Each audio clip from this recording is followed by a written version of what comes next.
Hi, everyone, and welcome to the lineup. Today is June the 16th, 2022.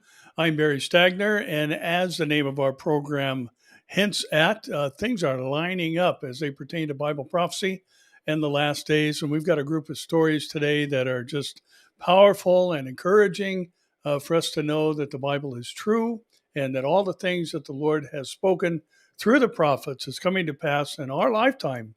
And boy, what a privileged generation we are to see all these things coming to pass. And our first story it's a major story in the sense that it has the potential to set things kind of in a domino type effect in play and lead up to the Ezekiel invasion and all the things that we've been talking about over the years regarding this whole scenario that's been developing with Russian and Turkish and Iranian presence on Israel's northern border and the Ukraine war that's going on and how it's impacted the global supply of both food and petroleum and natural gas products.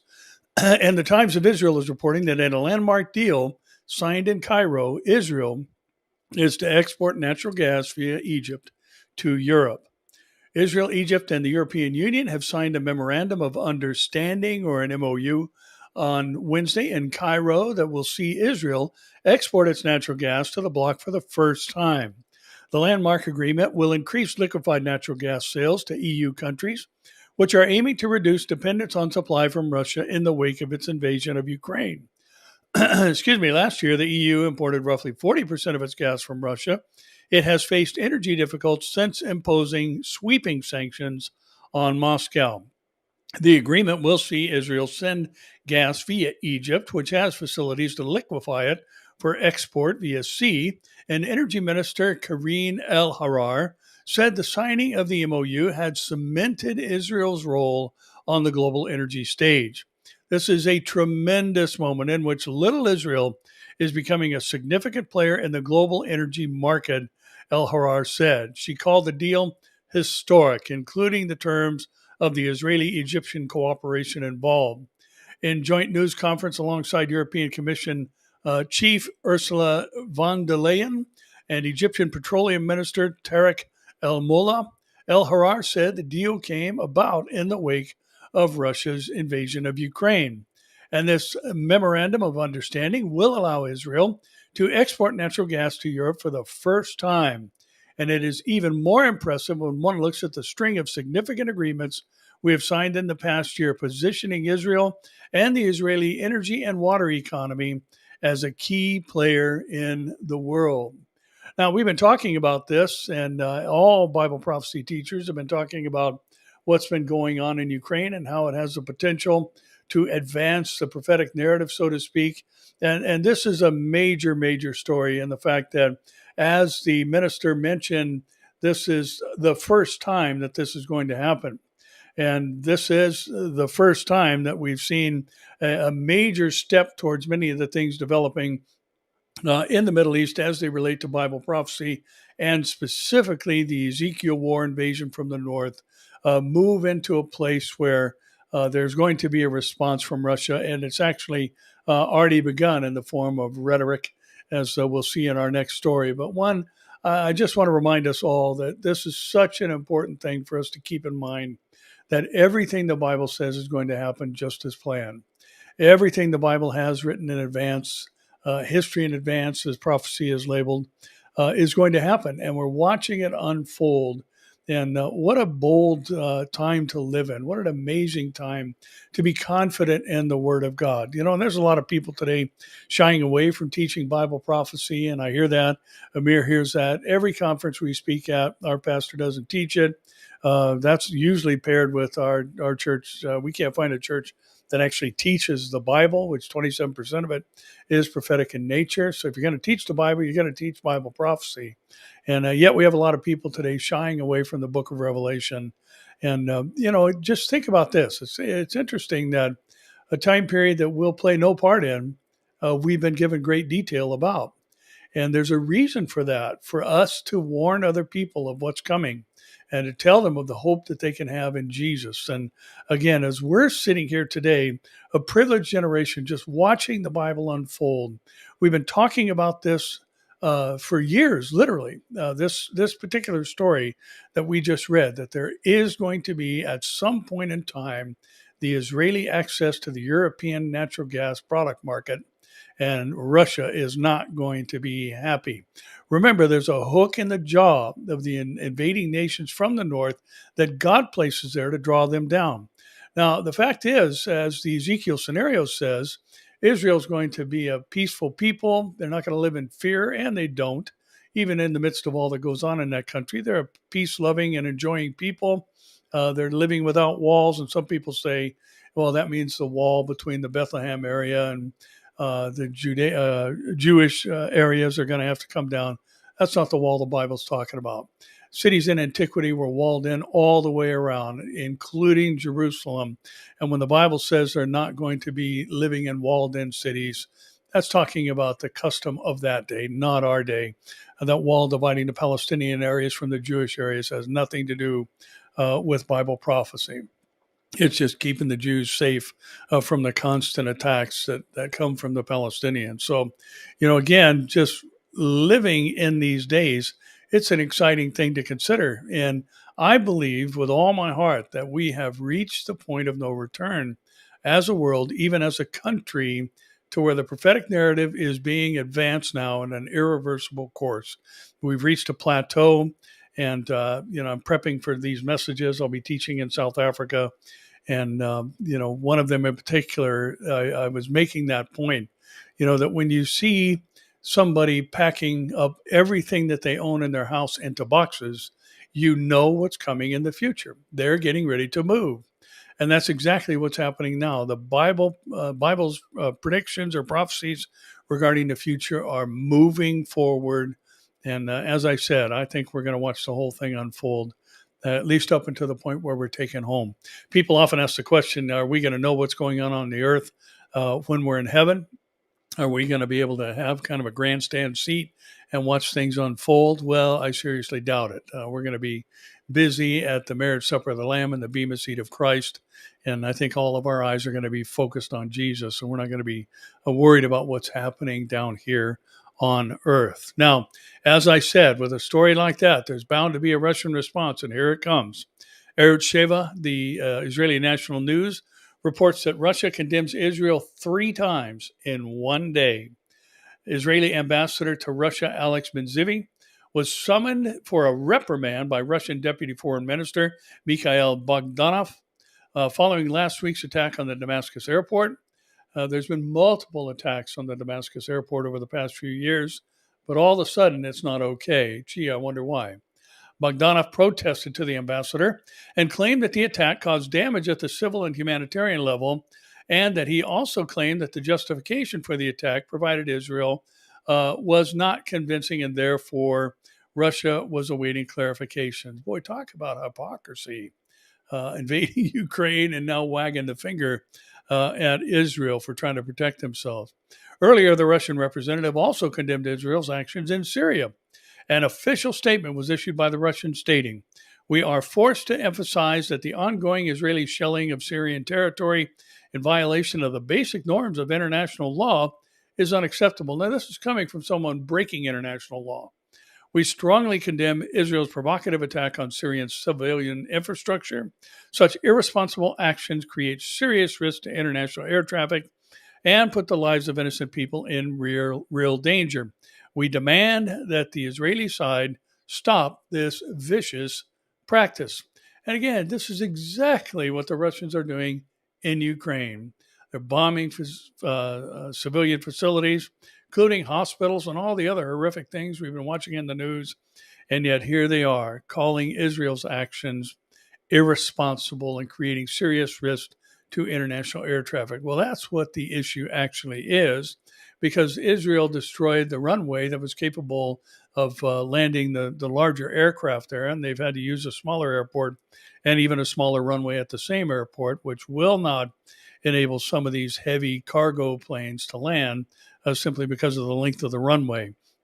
Well, this was a whole idea to keep the Iranians and others from transporting equipment that was necessary,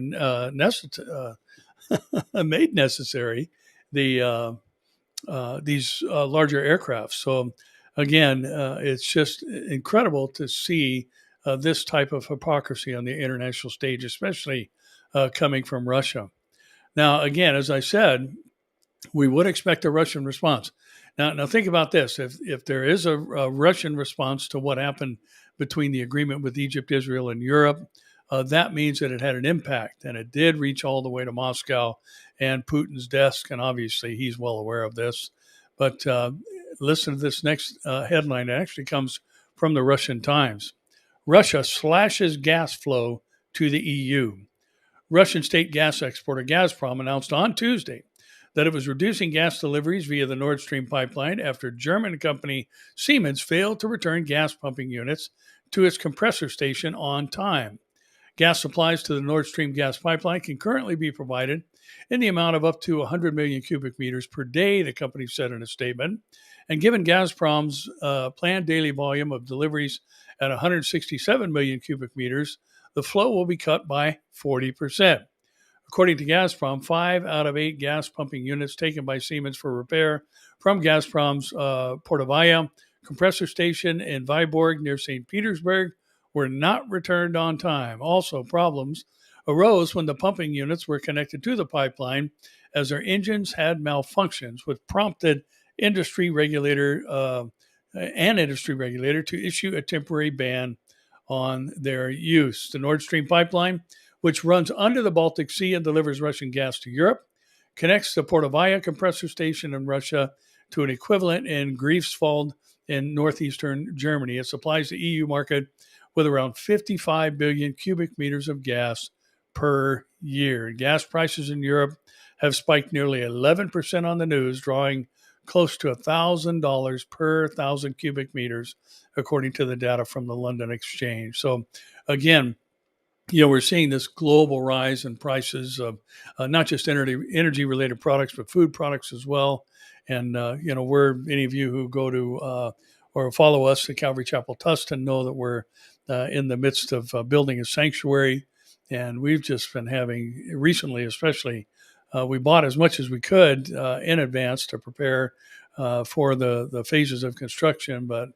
And now we're having a hard time getting things to finish off the plan, and also prices are just skyrocketing astronomically. They raise it by tens of thousands of dollars on some products. So it's impacting everybody. What's happening is my point. Now, the Wall Street Journal says that along those lines, the Wall Street Journal says the Fed raises rates by 0.75 of a percentage point, the largest increase since 1994. And officials signaled a much more aggressive path of rate rises to combat inflation that is running at a 40-year high. The Federal Reserve approved the largest interest rate increase since 1994 and signaled it would continue lifting rates this year at the most rapid pace in decades as it races to slow the economy and combat inflation that is running at a 40-year high. Officials agreed to a 0.75 percentage point raise at their two-day policy meeting that concluded Wednesday, which will increase the Fed's benchmark federal funds rate to a range between 1.5 and 1.75%. The rate increase departed from unusually precise guidance delivered by many members of the rate-setting Federal Open Market Committee in recent weeks, indicating they would raise rates by a smaller half percentage point, as officials did at their meeting last month. The committee vote was 10-1, with Kansas City Fed President Esther George dissenting in favor of a half percentage point. I do not expect moves of this side to be common, Fed Chairman Jerome Powell said at a press conference on Wednesday afternoon, referring to the 0.75 increase. The decision at the Fed's next meeting in late July could well be a decision between 50 and 75 basis points, he added. So our 0.5 and 7.75.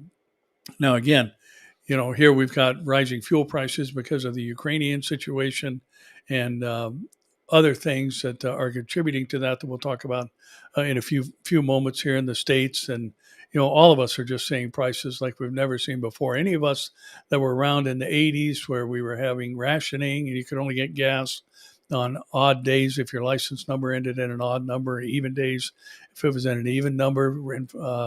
Inflation was rampant. We saw 14 of 15 and even higher percentage rates on mortgage loans. And here we're on a fast track to that type of thing, with that paralleled with record high prices from everything that people actually need to survive, food stuff and fuel.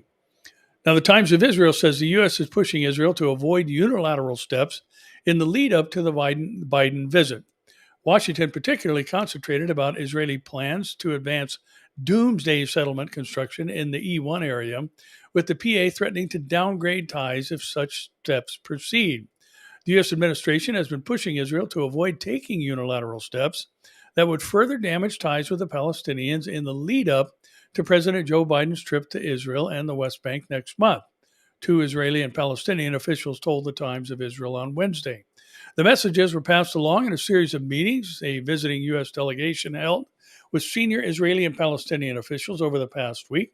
Recent meetings and conversations U.S. officials have held with Palestinian Authority officials set off a warning light for Washington regarding the urgency of the problem and the Israeli-Palestinian ties that have plummeted, and a source familiar with the matter said. The U.S. is particularly concerned about an Israeli effort to advance what critics call a doomsday settlement construction plan in the E1 area of the West Bank. And repeated delays due to international pressure, the Defense Ministry put the project on the docket for a July 18 hearing, during which legal objections to the plan will be raised and likely dismissed. Now, we have to remember that the West Bank is Judea and Samaria in the Bible. And this is Israeli territory. The Palestinians, the group that calls themselves the Palestinians, have zero right to 1 square inch of Israeli territory, including the Gaza Strip. And, anything that Israel has done has been just to calm things down. And, we have to remember that the Palestinians have no desire for peace. They have no desire for a two-state solution. They want one state, and it would be the state of Palestine, over which they could run things as they see fit, including complete control of the Temple Mount and all of Jerusalem. Now, we have to remember it's not going to happen. The Bible said it's not going to happen. As we mentioned, Amos says, that when they come back in the land, they will not be uprooted. And Ezekiel says the same type of thing. And Jeremiah says the same type of thing, that they'll be back in the land and that they will be prosperous within the land. And so we see that being fulfilled in our first story once again, that Israel is being invaded, or the potential for invasion, because they are economically fluid. And, the Russian economy is in the tank. Turkish economy is in the tank. Iran's economy is in the tank. Libya is a complete disaster, as is Sudan. And these are the nations that are going to invade Israel, and none of them can afford competition in the European gas market. So who knows how quickly things are going to escalate, or if they will indeed lead to the Ezekiel invasion. And listen, I think the Ezekiel war could start prior to the rapture. I've said many times, I believe it's going to end after the rapture, but it certainly could start before the rapture, and the rapture happens sometime during the battle. And another thing I think we have to remember is that, the Ezekiel war is going to last longer than it takes to read about it.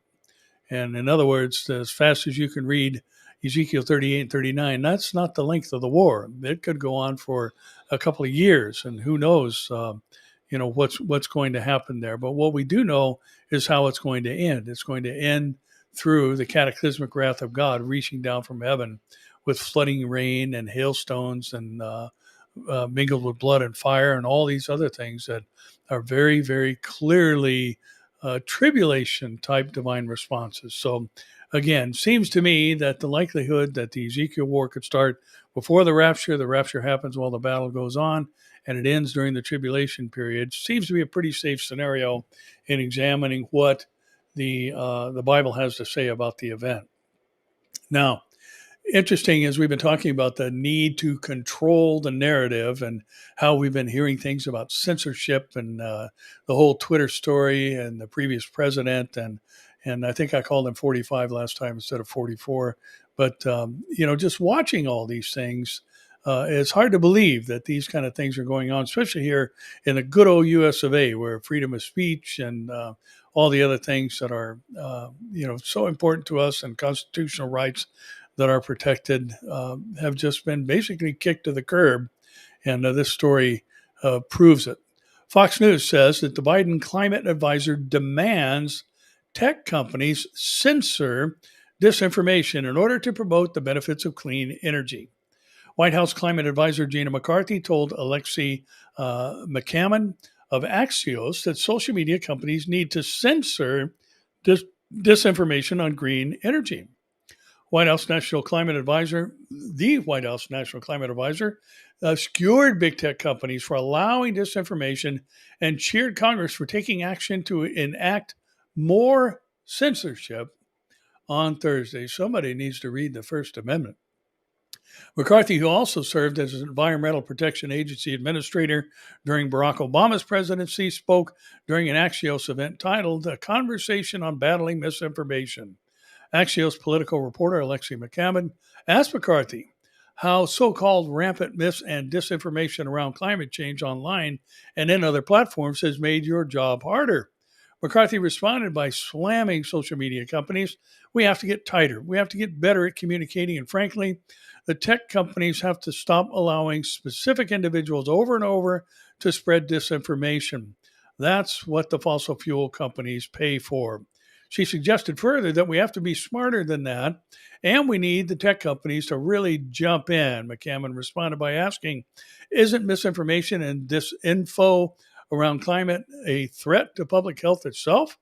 McCarthy asserted it absolutely is. Oh, absolutely, It's not just a denial of this, it's also greenwashing.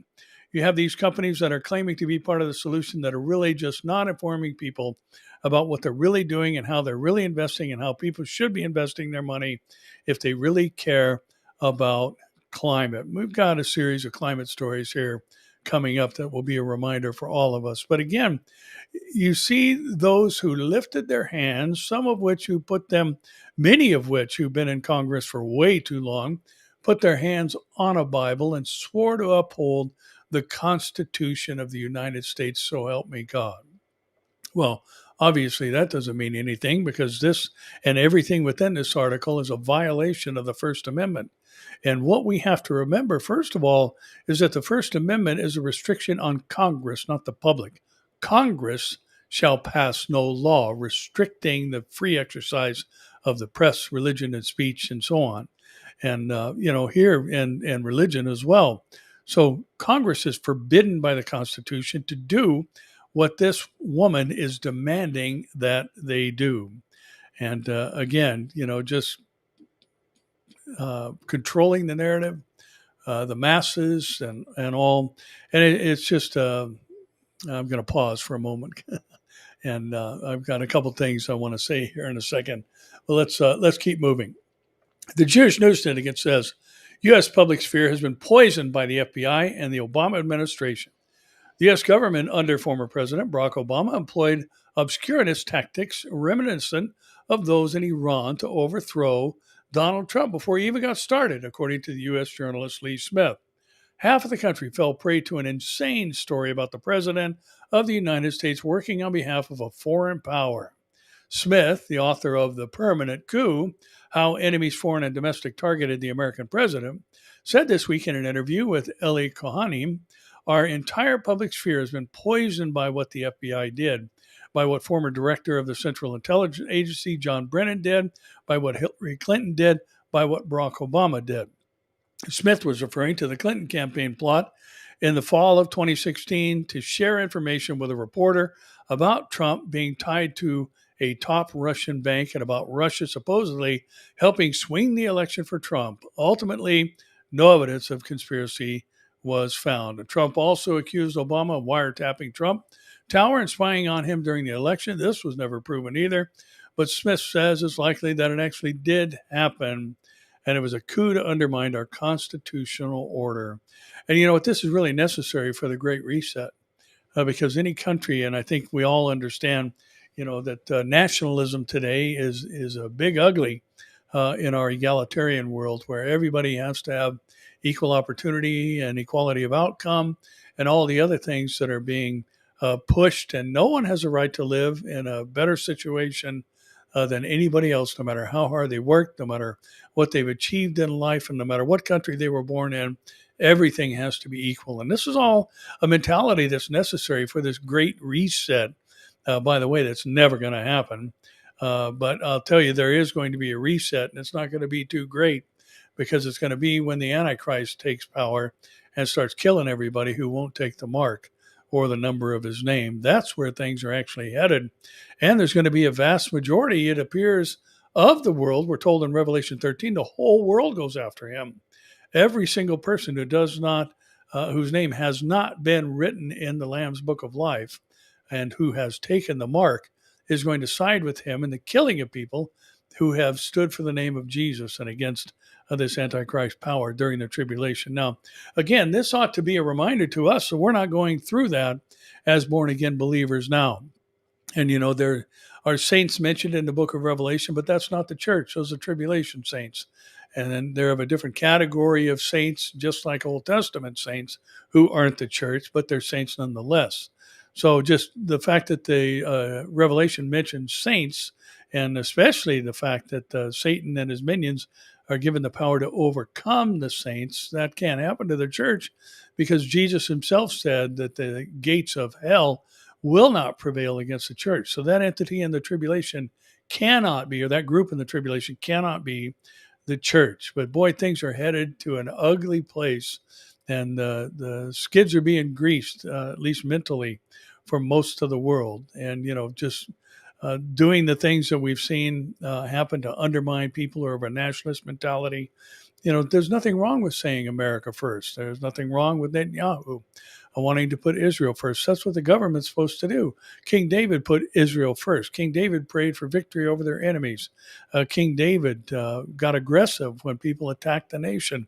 I mean, this is what rulers are supposed to do. And we have to remember that in Romans chapter 13, that we're told that the government official, especially those who bear the sword, are God's minister. And he is the one who has ordained human government for the sake of the protection of the innocent and the punishment of the evil. That's the role of government according to God, not the fleecing of the people and overtaxing and all the other things that we see going on in our world today. And yes, our country and world is in a mess.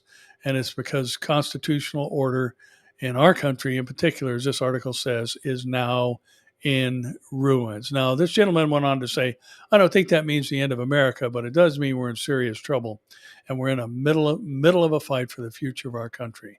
Well, I'll remind you again, the United States is not in Bible prophecy. And I don't know what that means. I hope it means the rapture cleans this country out and it cannot function as a government entity any longer.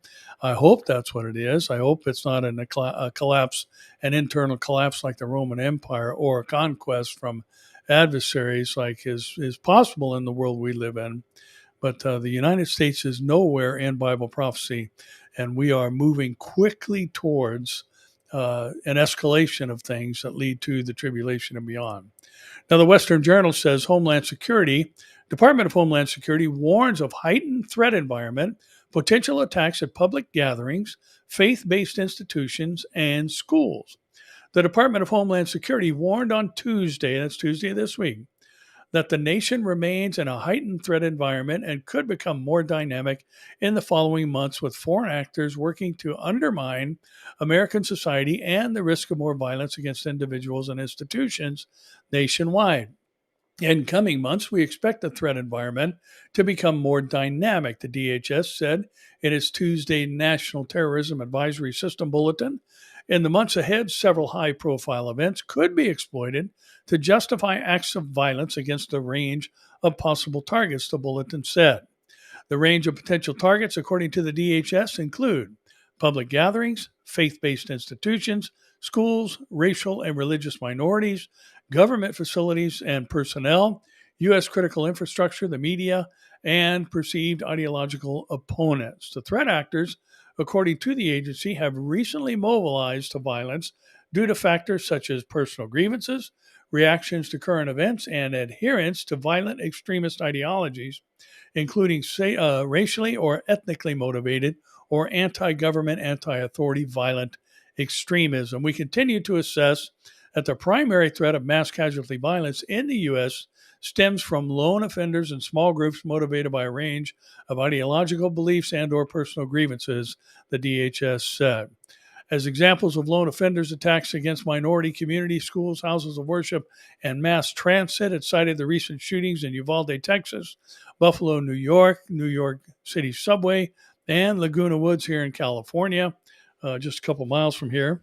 The DHS said that the listed attacks demonstrated the dynamic nature of the nation's threat environment. The agency warned that as the nation witnesses political events such as the Biden administration's mismanagement of the nation's borders, the Supreme Court case on abortion, and the lead up to the midterm elections, threat actors could incite and carry out violence against the government, religious institutions, and those they disagree with. Now, this is important because one, we know that our country has gone through just a huge economic downturn for a 10-year span, the Great Depression we call it, but people were different back then. You've seen pictures of them standing in soup lines very patiently, waiting for their meal, which may be the only meal for the day, hunting for jobs, living in tent cities out in different portions of the country. All of these things we had happen here in this very country now some 100 years ago. But humanity is a different brood of people. You now look to what Revelation says in chapter 6 about the scarcity of food and the reaction of humanity beginning to compete with the beasts of the earth. And a third of the earth's population is going to be killed, butchered is what the word means, hand to hand, killing people for food and other things during the tribulation period. Now, again, we have to remember that this mentality has to be brought into the tribulation. The tribulation isn't a long enough period of time for that type of mentality to develop. It has to be in place beforehand in order for it to happen in such a brief period. And really, the period is a space of 3.5 years, not the whole 7, because the second half is going to be people running for their lives and mass casualty events all over the world through the cataclysmic wrath of God. Now, our next story, the Jewish News Syndicate reports that the Boston Jewish community responds to mapping project as a threat to us all. The article says this is just another example of old-fashioned Jew hatred using a modern platform, according to Stephen Rosenberg, the publisher and editor of the Jewish Journal of Greater Boston. Boston-based Jewish organizations and community leaders are condemning a newly launched anti-Israeli initiative, the Mapping Project, that targets Jewish schools, synagogues, nonprofits, media, and other entities. According to its website, the purported aim of the project is the development of a deeper understanding of local international support for the colonization of Palestine and harms that we see linked, such as policing, U.S. imperialism, and displacement ethnic cleansing. The Mapping Project's website hosts an interactive map that links various organizations and industries in the Boston area, while accusing them of being complicit in supposed harms, including Zionism, U.S. imperialism, policing, militarization, ethnic cleansing, displacement, ecological harm, colonialism, and other accusations are made. Each entity listed has a unique webpage describing the accusations and information about the entities, sometimes including addresses and the names of board members. Now, pair that up with the last article, our previous 2 articles back, about Homeland Security's concern about what's going to be happening soon. And again, we're seeing this type of activity developing on this side of the tribulation that will reach its zenith during the tribulation. And I think it's, again, so important for us to remember that these things have to be in play for them all to happen during the tribulation. Technological things have to be at a place where the world can be, its buying and selling can be monitored by a single entity. And we know that's easy breezy today. Most of us have some type of form of digital monetary exchange to where we put a card in, and all this money is just moves around out there. Well, the money doesn't actually exist. It's just a product for a debt, basically, is what's happening. Now, interesting to see these things as they are happening simultaneously around the world with so many other things going on. And we mentioned this earlier, and I'll make a couple of comments here. But the Gateway Pundit says after waging war on the oil industry, Biden White House is now blaming oil refineries for not doing their patriotic duty. After waging war on the fossil fuel industry, the Biden White House is now blaming oil refineries for not doing a patriotic duty by increasing output. Biden made it very clear he was going to shut down the oil industry. No more drilling on federal lands, no more drilling, including offshore. No ability for the oil industry to continue to drill, period, is what Biden said in 2020. Joe Biden followed through with his threats and closed down the Keystone Pipeline in January 2021. And gas prices are soaring now because of Biden's war on domestic energy. The U.S. simply doesn't have the pipelines to carry more oil, and Biden is blaming this on the refineries and accusing them of price gouging. And once again, it's just stunning to see the level of just lunacy in high offices around the world, and the hypocrisy, much like we read with Russia wagging their finger at Israel for violating the norms of international law when they're currently invading a neighbor unprovoked. Now, our next story goes hand in hand with this, at least the mentality that I want to mention here in a moment. Breitbart says network silent on Hunter Biden's laptop, only 298 seconds of coverage since March. The establishment media TV networks have shielded the Hunter Biden laptop story from view, covering up one of the most corrupt storylines of the past decade. ABC, NBC, and CBS have aired only 298 seconds on Hunter Biden's laptop from hell story since March 16th, when the New York Times confirmed authentication of the laptop, according to the Media Research Center. Though the Times confirmed authentication in March, Breitbart News and Joe Morris authenticated the laptop in the fall of 2020, a year and a half earlier. And after 599 days, ABC News reminded their viewers about Hunter's laptop and only vaguely mentioned those disheveled photos of him. ABC and CBS and NBC have spent 298 seconds on the Hunter laptop since the New York Times March admission of March 16 of this year. And again, sweeping things under the rug because this man is the son of the president of the United States, and things that would get other people immediately thrown in jail for a long period of time are being overlooked. And we've got corruption at the highest level and just a sad state of affairs in our country and world today.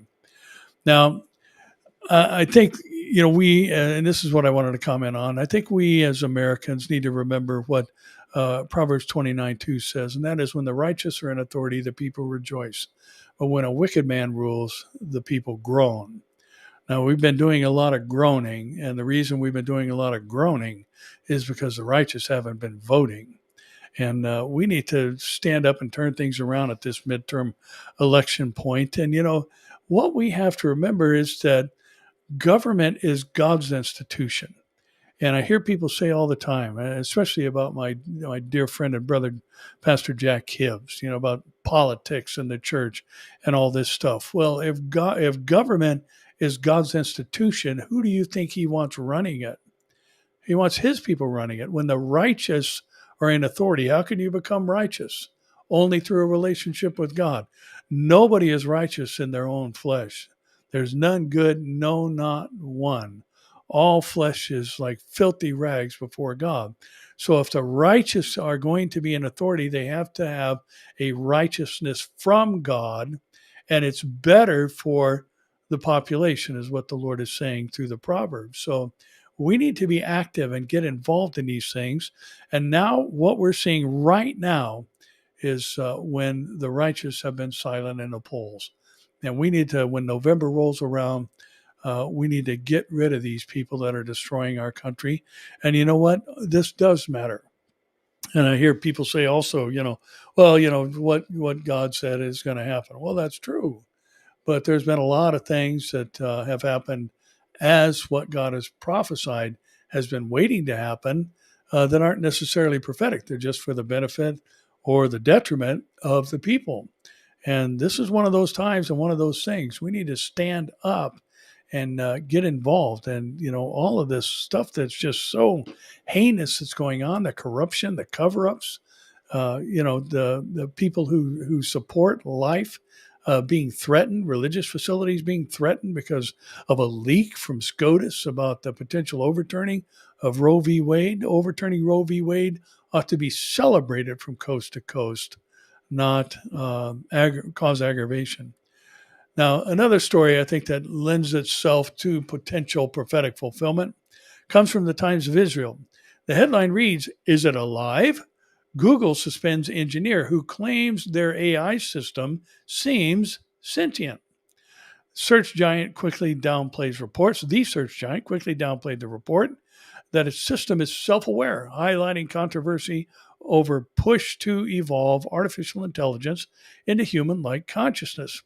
An internal fight over whether Google built technology with human-like consciousness has spilled into the open, exposing the ambitions and risks inherent in artificial intelligence that can feel all too real. Now, Elon Musk, I know he's a character that's been in the news, has some kooky things in his brain, but seems to be a relatively smart man, and it does seem to love our country. And he has said without hesitation that the greatest threat to mankind is not climate change, it's AI, artificial intelligence. And the Silicon Valley giant suspended one of its engineers last week who argued that the firm's AI system, Lambda, seems sentient, claim a global Google official disagrees with. I have the font keeps getting bigger and bigger on the iPad that I read these stories with, and I still can't see it. So I guess that's part of just turning 65 recently. But several experts told the Associated French Press that they were also highly skeptical of the consciousness claim, but said human nature and ambition could easily confuse the issue. Now, we have to remember in Revelation chapter 13 that there's going to be a deadly wound on the beast that's healed, and an image is going to be made of the beast that has life given to it. Now, we know God is the creator of life, so this is not actual life. It can't be, because that would mean God made it. Satan does not have the capacity to make life, but it's going to look as though it's real. It's going to be possibly AI, and sentient just simply means it's conscious and has a sense of awareness and can communicate and all those other things. So, here you've got this. Apparently, I haven't read of another researcher who's been suspended for saying that this sentient aspect of their AI is actually legitimate. But here we do have one, and it says another, so there had to be others. But again, we've got a story that leads to the fact that sometime in the not too distant future, there's going to be an image that is man fashioned and created of the beast, and life is given to it. It's going to appear lifelike, and it's going to communicate. And because of this, the whole world is going to go after the one who had the deadly wound that was healed. So you've got, here this false execution attempt and resurrection, supposed resurrection of the beast, mimicking that of the actual death and the actual resurrection of Jesus Christ, who didn't need an image to represent him. But the fact is, Colossians says he is the image of the invisible God, the physical manifestation of the invisible God. So technology, again, in whatever form or fashion that it's going to play in that process of this beast, seems to be taking a step forward. And as I said, we don't need to wait any longer for a system through which global monitoring of all buying and selling could take place. We already have it, and it's already happening. Now, what's not happening is a governmental system that'll shut your card off if you don't get in line. But that's coming, and that's what the mark of the beast and all is all about. Now, let me remind you about the mark of the beast. The word translated as mark is charisma, and it means a brand. It means something on the surface of the skin, and could be a tattoo, could be a biometric tattoo, but nothing actually in the text implies that there's something interactive about it. But the buying and selling, you may not, if you don't have the mark or the physically visible mark on your hand or forehead, you're not going to be allowed in the store or to purchase online or anything else. So who knows what all it's going to mean. But what I do know for sure about the mark of the beast is I'm not going to be here, and you're not going to be here to see that happen, I hope. Now, another story. Now, also we have in Matthew 24, 3 through 8, Jesus is asked by four of his disciples, Peter and Andrew, James and John, about the signs of his coming. They were asking also, he had said, you see these stones pointing at the temple and the Temple Mount. Not one stone is going to be left upon another. And they were asking about that, and they were asking about the signs of his coming. And he didn't tell them what's going to happen in some 40 years from the moment they had that conversation, 38-ish, from the moment they had that conversation when Titus would destroy the city of Jerusalem and basically disassemble the temple walls because the gold from all the implements inside melted down and got caught between the cracks in the walls of the Temple Mount. And so not one stone was left upon another in 70 AD, as Jesus said. But Jesus gave a string of things that were birth pangs that were going to happen in a birth pang-like progression. And one of them that he mentions that's translated as earthquakes is the word seismos. And the seismos in the Greek is not limited to geological events. It's not limited to earthquakes. The word can also be translated as a gale or a tempest or an atmospheric type event. Now, all types of things could be happening, in that realm, things in the air, things on the earth. That would be signs in the heavens, geological signs on the earth as well. And the Epoch Times is reporting that Yellowstone floods a 1,000-year event and all entrances remain closed, and the governor declares a disaster. Yellowstone officials claim a 1,000-year event of extreme flooding as more than 10,000 visitors were ordered out of the nation's oldest national park. The dramatic turn of events may forever alter Yellowstone's terrain, along with that of surrounding communities.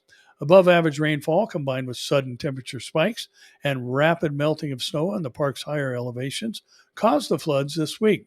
Severe flooding due to unprecedented heavy rain and snow is forcing the closure and evacuation of the park. Mudslides, rock slides, and flooding are wiping out roads and bridges across the region, said U.S. Storm Watch in a tweet. More than 10,000 visitors were ordered out of the park. And again, all of these things reported by the Associated Press. And this isn't my words, but I've heard this is a 1,000-year event, said Yellowstone Superintendent Cam Sholey in a press call Tuesday evening. From what I understand, one of the highest cubic feet per second ratings for the Yellowstone River recorded in the 90s was 31,000 cubic feet per second. And Sunday night, we were at 51,000 cubic feet per second. Sholey noted the flooding events seem to be happening more and more frequently with rapid snowmelt, recent heavy rains. Communities in south central Montana are experiencing severe flooding that is destroying homes, washing away roads and bridges, and leaving Montanans without power and water services. And Montana Governor Greg Gianforte said that he declared a statewide disaster on Tuesday. But it's not just here in the States. Watchers reports that Ankara''s deadliest flood in recent memory happened in Turkey. Unusually heavy rainfall hit Ankara, Turkey, over the weekend, causing destructive floods and claimed the lives of at least 4 people. Another person was killed in the central province of Karaman. The floods, which swept away trees and inundated buildings in several districts, were Ankara's deadliest in recent memory, according to the Daily Sabah, a Turkish paper. The worst hit part of the capital was Akyurt, a district in the city's northeast with a population of about 34,000 people, and extensive damage was also reported in neighborhoods near the Esimboga Airport, the main city's aviation hub, with the floodwaters submerging fields and gardens. Now, listen to this in contrast. Remember the seismos, the atmospheric type events being in a birth pain like progression, getting worse gradually, just like labor pains upon a pregnant woman. And Fox 22 out of St. Louis says extreme heat will again scorch a large section of the U.S., including areas where thousands of people have lost power. Extreme heat is forecast again for a large swath of the U.S. on Wednesday, testing power grids and leaving nearly 100 million people from Michigan to northern Florida under heat warnings and advisories. Temperatures could soar as much as 20 degrees above average, pushing heat indexes well into triple digits. 50 locations across the central and southern U.S. may get close to or exceed high temperature records on Wednesday, according to the National Weather Service's Weather Prediction Center. And multiple cities, including St. Louis, Nashville, Charlotte, North Carolina, have already broken daily records this week. And adding to the misery, many homes remain without power after storms across the Midwest on Monday. That includes more than 200,000 customers without power in Ohio. Wednesday morning, according to Power Outage .us, with residents in Indiana and West Virginia also being affected. The majority of Ohio has been under an excessive heat warning, according to the NWS, and a spokesman for electric company AEP Ohio told the news reporters that some customers should prepare for outages lasting into Thursday, which would be today. So again, we've got weather anomalies, which would be expected, happening all over the world. From Turkey, you've got one extreme, and Yellowstone, you've got the same extreme, to different parts of the country that are under severe drought conditions, like we are here in Southern California, where you've got a heat wave going on that 100 million people in the U.S. are going to be affected by. And all of these things, I think, are just reminding us of the extreme events that are going to be happening during the tribulation period. And remember, the things that happen during the tribulation are unprecedented or unparalleled. And, you've got in Revelation 16 an earthquake that's described as one that is of a magnitude such as not been seen since men were on the face of the earth. That translates into the biggest earthquake in human history is going to happen during the tribulation. You've got a recorded asteroid strike, a recorded comet strike. You've got these cataclysmic events happening. The sun being given the power. I believe that's a coronal mass ejection. Again, in Revelation 16, given the power to scorch men's bodies. You've got all the green grass of the earth burned up. A third of the trees initially are burned up, and then later everything is burned up. Initially, a third of the fish in the sea die, and then finally all sea life is killed. Just a horrific time during the tribulation period. And a lot of those things happening based on these atmospheric and geological events that are going to be taking place. The comet strike poisoning the world's freshwater supply, the asteroid strike wiping out a third of the ships in the oceans, and a third of the sea life as well. So, these things are natural course of life events that take place, and they're naturally recurring. Weather changes. We've had ice ages in the past, and the climate does change, and it changes on its own, and it doesn't need man's help. Now, that doesn't mean that we don't care about it and that sort of thing, but we don't carry it to the degree that people have today in our world. Now, here's some sad news. The Associated Press is reporting that U.S. abortions are on the rise. 1 in 5 pregnancies were terminated in 2020. 1 in 5, 20% of all babies in the womb were murdered in the womb during 2020. The number and rate of U.S. abortions increased from 2017 to 2020 after a long decline, according to figures released on Wednesday. The report from the Guttmacher Institute, a research group that supports abortion rights, counted more than 930,000 abortions in the U.S. in 2020. That's up from 862,000 in 2017, when national abortion figures reached their lowest point since 1973, when the U.S. Supreme Court ruled that legalized the procedure was to be the national norm. About 1 in 5 pregnancies ended in abortion in 2020, according to the report, which comes as the Supreme Court appears ready to overturn that 1973 decision. The number of women obtaining abortions illustrates a need and underscores just how devastating the Supreme Court decision is going to be for access to an absolutely vital service, said Sarah Rosenbaum, a George Washington University health law and policy professor. Yeah, she said this shows the number of abortions shows or illustrates a need. Yes, it does. But the need is not for legal abortion. The need is for Jesus. And, you know, that's the only thing that's going to turn things around. We're at a place, again, like I said earlier, I think we've reached that point of no return where the prophetic progression has now reached a state to where things are only going to advance. There's not going to be any more pauses or any of those other things. Things are going to just continue to advance until all is fulfilled. And Jesus said there would be a generation in which everything is going to be fulfilled. Now, Newsmax has a story that pairs up with what the Homeland Security uh, uh, mention was about the threat of violence increasing, and our last story about the rise in abortion. Newsmax says abortion extremist group declares open season on pro-life facilities nationwide. The Jane's Revenge pro-abortion extremist group declared open season Tuesday on pro-life organizations and facilities.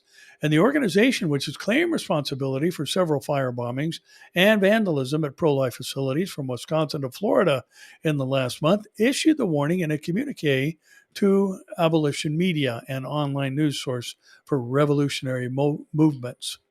Now, think about the call for censorship about people who aren't telling the truth about climate change, at least in their minds. And yet here they have websites with a name and a known address that are a news source for revolutionary movements.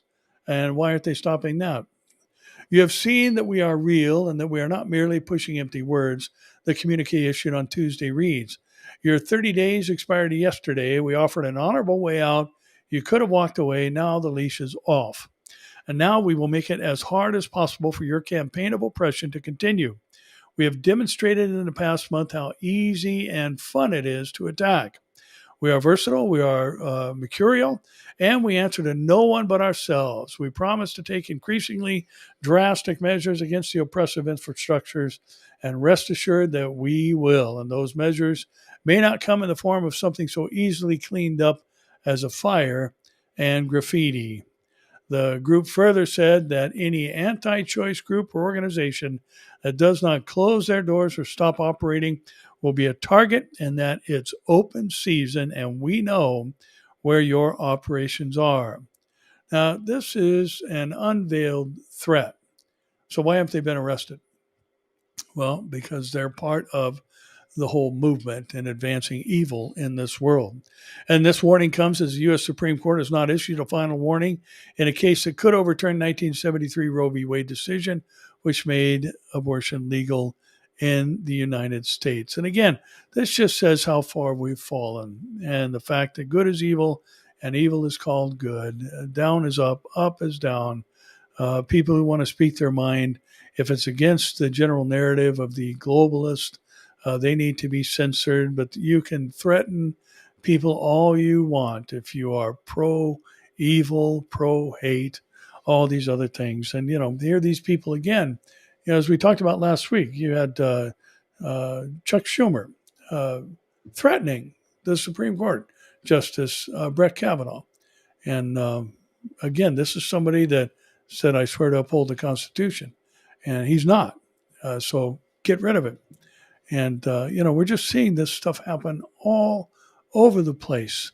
And all I have to say in conclusion of our time together tonight is that Jesus is coming. And therefore, we can look forward to that glorious appearing of our great God and Savior, Jesus Christ. And as it's been well said over the generations of the church, the only thing you can take to heaven with you is people. And we need to be telling people about the Lord. And, again, I encourage you to do this every single week. And I pray that maybe our time together or some of the sermons you may have listened to would create a sense of urgency in us like never before. The people around us are going to face hell on earth like has never been seen. Remember what Jesus said about the tribulation. He said, if I didn't come back and stop it, it'd kill everybody. It would kill everybody on the planet. But for the elect's sake, and that's speaking of the Jews, he's going to come back. In that context is speaking of the Jews. The elect doesn't always mean the Jews, by the way, in the New Testament. So again, that's it for tonight. And I know some of these stories are frustrating and aggravating and get under our skin, and we can't believe the corruption and how, with the corrupt in power, we're groaning. And, we have an opportunity, should the Lord tarry, to do something about it in November, and we should. We stand up and let our voice be heard as the righteous, or those made righteous by Christ Jesus in these last days, and not say silly things like Christians shouldn't be involved in politics. Christians should be involved in every level of politics, because that's the only way we're going to see decent things happen in our country once again. Remember the founding fathers, the 56 signers of the Declaration of Independence. Amongst them were 29 who graduated from seminary. Our Constitution is based on the principles of God's Word, Judeo-Christian values, as we often say. And we need to continue down that path because that's the path that brought us blessing. Here we're 2 years into an anti-God administration, and we're a mess already. And, our previous president was not the bellwether for morality himself, but he was pro our country and pro the American people. And we've experienced the benefits of that for that season, because that's how a president ought to operate on behalf of the people who elected him. So with that said, that's all for this week. I'm Barry Stagner, wishing you a blessed week. And I was tempted to bring my buddy out, Louis, and I'll let you have a look at him, but I'm going to give it another week just because I've mentioned before when we got him, he was very, very low key, inactive. He weighed under 4.5 pounds at 7 weeks old. And again, this is an American Bull Terrier, which is a pit bull. I mean, he's going to be a big, big dog, but he was just a teeny tiny thing. We took him to the vet yesterday, and the vet came out and said, I couldn't believe that was Louis. He weighs 12 pounds now, and we've just had him for a month as of yesterday. But I'm going to bring him out next week. I wanted to give him another week to grow. He's 12 pounds and he's huge compared to what he was. So anyway, that's all we have for this week. So Lord bless you. And as we say, I'll see you here, there, or in the air. God bless.